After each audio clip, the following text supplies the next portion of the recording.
Assalamualaikum students, hope you all are doing well. So students, today in this video we will talk and discuss about human skin anatomy, means internal structure. अंदरूनी हमारी skin अंदर से कैसी होती है उसकी labelling यहाँ पे प्रॉपर आपको शो हो रही होगी, ठीक है। तो यहाँ पे पहले लेबलिंग देख लेते हैं। जो फर्स्ट लेयर होती है उसको हमेशा एपिडर्मिस कहते हैं।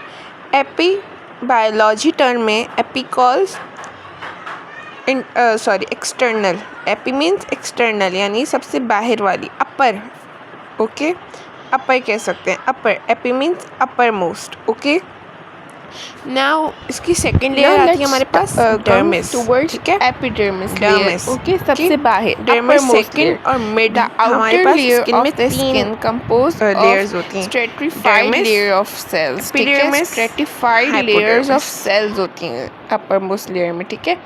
किससे कंपोज होती है ये? स्ट्रेटिफाइड लेयर्स ऑफ सेल की स्ट्रेटिफाइड लेयर से आउटर मोस्ट जो हमारी लेयर होती है स्किन की, जो कि हमें नज़र आ रही होती है, वो कंपोज होती है स्ट्रेटिफाइड लेयर्स ऑफ सेल से, ओके। इसको हम क्या कहते हैं? Epidermis, okay. AP means upper most और आउटर, ओके।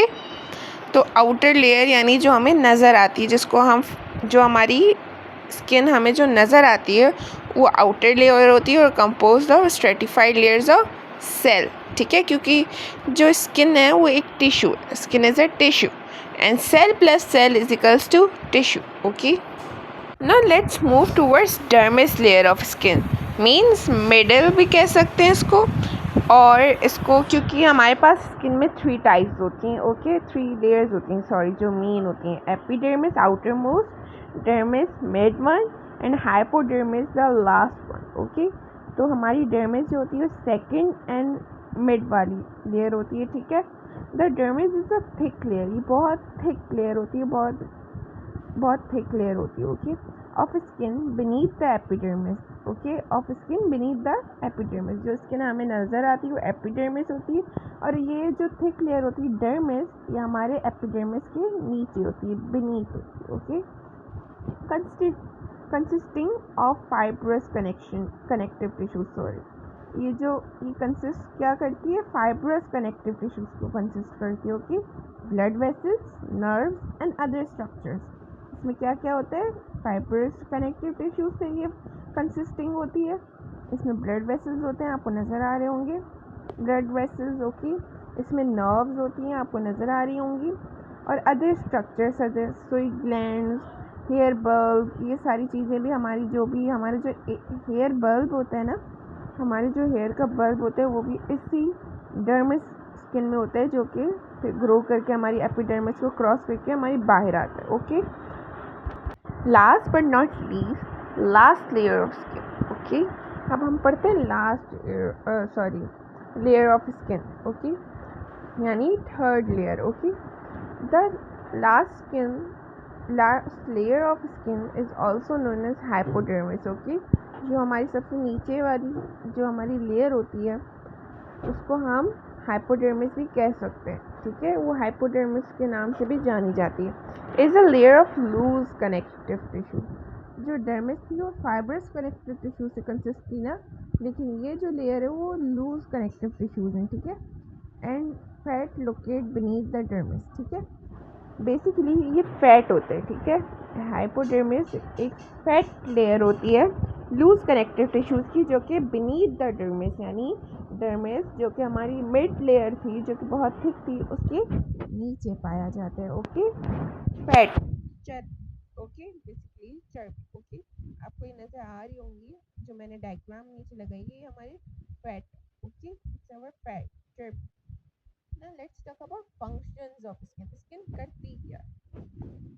चलिए पहले मेन पॉइंट्स कर लेते हैं, फिर हम इसको डिस्कस करेंगे। Protection, temperature regulation, sensation, vitamin D synthesis. Okay. Now protection. How skin protect us? देखिए, जब बहुत एक्सट्रीम हीट आती है, ठीक है, तो जो हमारी स्किन होती है वो हमारी गोश्त को, हमारी जो अंदर का फैट होता है उसको मेल्टिंग पॉइंट से प्रोटेक्ट करती है। ओके, हमारी स्किन हमें प्रोटेक्ट करती है। हमारी नर्व्स जो होती हैं, हमारे जो भी अंदर का इंटरनल स्ट्रक्चर होता है, जो भी, उसको स्किन ही तो प्रोटेक्ट करती है। स्किन हमारी सबसे लार्जेस्ट ऑर्गन है और वो हमें पूरी बॉडी को कवर करती है। ओके, तो ये हमें ऐसे प्रोटेक्ट करती है ना। टेम्परेचर रेगुलेशन, स्वेटिंग, ठीक है, स्वेट ग्लैंड्स होते हैं एपिडर्मिस में। ओके, स्वेटिंग, जब हमारा टेम्परेचर बहुत ज़्यादा हाई हो जाता है, यानी बहुत ज़्यादा गर्मी हो जाती है, तो हमारी स्किन फ़ौरन से स्वेट ग्लैंड्स को प्रोड्यूस करके हमारी स्वेटिंग करती है। ठीक है, स्वेटिंग में हमारा वेस्ट प्रोडक्ट भी होते हैं, ठीक है, और एक्स्ट्रा वाटर भी होते हैं, ठीक है, जो कि हमारी हीट लॉस में बहुत मदद करता है। हमारी बॉडी का टेम्परेचर मेंटेन करने के लिए स्किन स्वेट ग्लैंड्स को प्रोड्यूस करता है, स्वेटिंग होती है, जिस वजह से पसीना, ओके, जिस वजह से हमारा जो वाटर होता है वो थोड़ा सा लूज़ हो जाता है, तो हमारा टेम्परेचर ठंडा हो जाता है। ठीक है, नाउ सर्दी में क्या होता है कि सर्दी में हमें ठंड लग रही होती है। ठीक है, हमारे टेम्परेचर को थोड़ा वार्म रहना पड़ता है। ओके, ताकि हम कोल्डनेस को हैंडल कर सकें अपनी वार्म।